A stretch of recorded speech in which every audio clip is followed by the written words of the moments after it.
Anna-Louise, BBC Radio Kent. Now, we're seeking inspiration this afternoon of ways to keep you busy in isolation and in lockdown. Well, Shannon is from Mockingbird Makes. How are you doing, Shannon?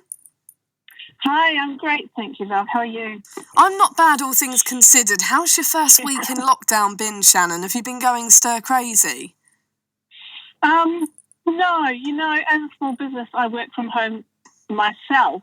So while it might be isolation for more people, I actually have an invasion in my house of all the other people coming in, which is, of course, solely my family I'm referring to. What's it like having all your family around you?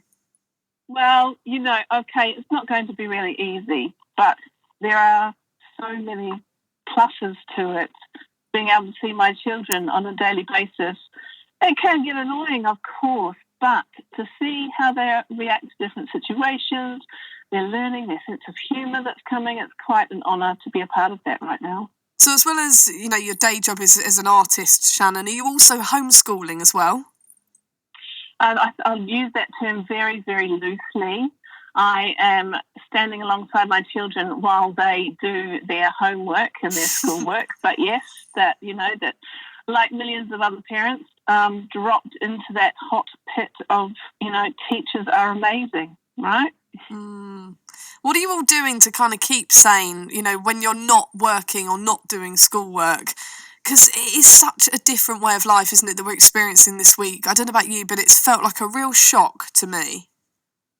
It's an incredible shock, isn't it? I feel like this whole week, every day has been like a week. This whole week has been like a whole month because we're processing so much information. Our minds are going into overload. So my primary role is to provide calm. That's my primary role, whatever we're doing. I've invited the children to do a bit of journaling in the morning. They're not really excited about it, but I'm going for the long-term gain on that one rather than the quick wins. Making sure that we get our daily outside time at a safe distance, and when it's quiet, to be able to do that, making the most of the sunshine. We're planting, so that is a very hopeful activity, to plant seeds, both physically and metaphorically, to be looking forwards. And we're just focusing one day at a time. It might sound like a cliche, and it might be a refrain that is commonly quoted, but that's what we're doing, is really working one day at a time, letting the kids play as much as possible, not being strict, following their intentions. So sometimes they're really keen to sit down at work and other times they're not. And crafting, keeping them busy with making things, inventing new things. My eldest son invented some weights. So he's got an old broomstick and some milk bottles and filled them with water and hang them off the end of the broomstick, and he can do his weights with them. Oh, wicked. Yeah, really, really lovely. I was really proud. It was a really great project just to see him do. Well, crafting is, for most people, all we've got at the moment, isn't it, when we're not working? Now that we're stuck inside, we've only got our gardens, if we're lucky enough to have them, and indoors, it's time to kind of raid the cupboards and see what we've got inside.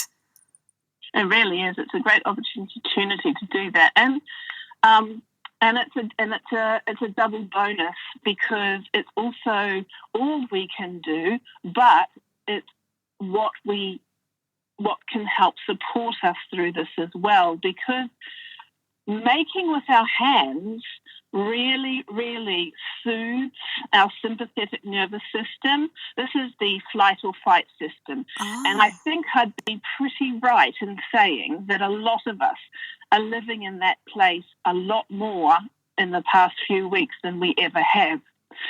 So making with our hands gets us out of our head, gets that focused flow going, so that we can come into our parasympathetic nervous system, which is about rest and digest. And we really have a lot to digest at the moment, don't we? I heard a really, really lovely analogy yesterday that one of the best things we can do, especially as small businesses, is to really let this reality settle, like silt in a pond, or like, letting that settle so that you can see clearly as the way to go forward.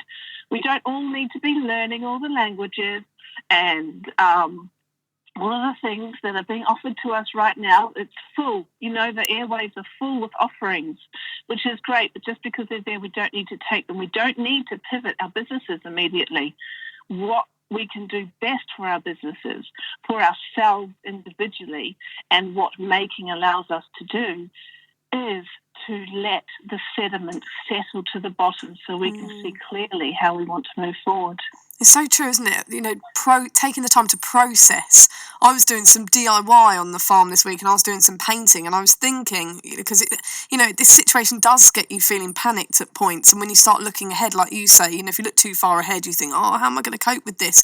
But the simple motion and rhythm of painting, and I'm awful, I get paint everywhere, I splatter it all over myself and all over the walls, but that motion, that rhythm really kind of soothed me, and it allowed me to kind of think through all of the thoughts that were racing and kind of process it all, and you're right, it kind of all settled and calmed, and taking in the fresh air and taking in the bird song around me and just focusing on the painting sort of just brought everything back, and I was able to look at things with a different perspective. I think that's really, really important to notice that, because then you can recreate that on purpose. And another thing to remember too is that while this situation that we're in is horrendous, it's absolutely frightening and terrifying, and we're not overreacting if we're feeling anxious and panicked and scared. Those are appropriate responses for this time at times, because it is a big deal. However, that doesn't mean that we have to live there. And what is often said when we talk about mental health is that it's okay to be not okay. Well, I'd also like to remind people that it's okay to be okay, because we might be getting into that sort of feeling of that hierarchy of suffering, hierarchy of pain, where we go, I can't, feel good at the moment because somebody else is suffering, or I can't feel bad at the moment because someone's suffering more. We all the feelings that we are having, all of them, are all appropriate, they're all right, they're all to be sat with, and it is okay to be okay. So when we are experiencing joy, there's no guilt needed there. Enjoy that time, because it's shoring us up, it's feeding into ourselves, it's nourishing us so that we are strong and resilient for the times when we have to be on our toes a bit more. That is such important advice at this time, Shannon. And someone, like yourself, who's an artist and a maker, I think a lot of people will be turning to you to kind of give people ideas of what to do. Because I think a lot of the time we are, we look to gigs and to days out and events to occupy our minds and to keep us busy, don't we? And lunch dates with friends. And actually now we're all going to be kind of turning in and looking at ourselves and what we've got to bring to the table. And if we've kind of put creativity to one side, then it's reprogramming ourselves in a way. So Shannon, for those who need a bit of isolation, inspiration, what can we do to get practical, to get physical and get using our hands? Oh, well, I'm really excited about rainbows at the moment. I did look back through my work and realised that actually I've always been quite excited about rainbows. But what we can do is we can look at our homes with new eyes and see what we can do. That is creativity. Figuring out how the workspaces work, it's creativity. So don't get really small on your definition of creativity. Think wide about what that is. But as for little things we can do, and talking about rainbows, there is a bit of a movement to put a rainbow in your window to spread joy, to acknowledge us staying at home, that day. We can be together while we're apart. Children going on rainbow hunts to spot how many rainbows they can see. And I thought it'd be nice to think about how we can do that. Myself, I knit and I crochet. So I have created a crochet rainbow, and I've got a pattern as well, so that if people want to make it themselves, I've got both. So I've got the made thing that you can buy, or the pattern that you can choose. But I thought, what else? If you don't have that craft ability, which not all of us do, because we're changing, coming from so many different aspects here, I thought of lots of different ideas that you could use. So, like, you could make a rainbow out of pom-poms or felt, tissue paper scrunched up, or coloured paper, maybe with fabric, recycled material teared up into colours. So your cereal boxes, look at all the different colours that are on the cereal boxes and sort them into rainbow sort of patterns. It's really important that we be really approximate with this, okay? Because getting perfectionism can get in the way. Just play. I've seen some painted sticks that have been painted in rainbow colours and hung outside. You could mix up, if you've got some red fabric and the paper is orange, and and your dried food, not, obviously that's at a premium right now, but if there's some going spare, you could be sticking that on. Not the pasta, not the rice. If you didn't have any extra that you might not need immediately, you could, if you had some food colouring, you could dye it to make it the different colours as well. Shannon, I love this, because rainbows are a really important symbol at the moment, aren't they? Everyone's putting them up in their windows, and it's to celebrate the NHS. And also for the children being out of school and being able to see other people who are at home too, as they go through on their daily walks. And did you? I don't know how populated it is where you live, but were you involved in the clapping for the NHS? We were, Shannon, but we don't live on a street, so it was just us clapping on our own. So we really missed out on the community feel. We were saying, actually, how not living on a street, you do miss out on that because we don't have neighbours.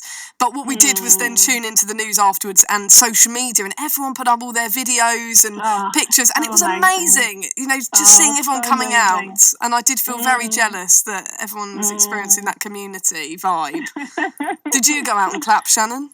We did go out, and we have enough space on our street where we're not side by side doing it. And it's normally a very quiet street. We went outside, and I thought, I'm going to be the only one doing this. But I wasn't. It was beautiful. It was a sensation, wasn't it? Absolutely. Shannon, thank you so much for your advice. For those listening who want to, get your crochet patterns and find you online and see your beautiful makes and art, how can they find you?